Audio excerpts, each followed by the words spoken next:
আজকের রেসিপি ডিম ভাপা। এর জন্য প্রথমে ফুলকপি গাজরকে গ্রেন্ড করে নিয়েছি। এরপর একটা পাত্রে ঢেলে পরিমাণ মতো ডিম, পেঁয়াজ কুচি, পেঁয়াজ কলি, গ্রেন্ড করা সবজি, নুন, হলুদ, তেল মিশিয়ে ভালো করে মেখে নিলাম। এরপর একটা পাত্রে ঢেলে 20 মিনিট ভাপিয়ে নিলাম। দেন এটা পাত্র থেকে ঢেলে নিয়ে পিস পিস করে কেটে নিয়ে ভেজে নিলাম হালকা করে।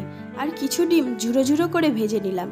এরপর কড়াইতে তেল দিয়ে দিলাম নুন, হলুদ, গোটা জিরে। জিরে থেকে সুন্দর গন্ধ ছাড়লে দিয়ে দেবো পেঁয়াজ কলি, আদা কুচি, সামান্য চিনি। ভালো করে কষে দিয়ে দেবো পেঁয়াজ বাটা, রসুন বাটা ও টমেটো। আরও ভালো করে কষিয়ে নিয়ে দিয়ে দেবো ঝুড়ো ঝুড়ো করে ভেজে রাখা ডিমগুলো। এরপর পরিমাণ মতো জল দিয়ে কিছুক্ষণ ফুটিয়ে নিলাম। কিছুক্ষণ ফুটিয়ে নেওয়ার পর দিয়ে দিলাম ভেজে রাখা ডিমগুলি ও ধনেপাতা কুচি। আরও কিছুক্ষণ ফুটিয়ে নিলে প্রস্তুত হয়ে যাবে আমাদের ডিম ভাপা। এটা রুটি কিংবা ভাতের সঙ্গে পরিবেশন করুন।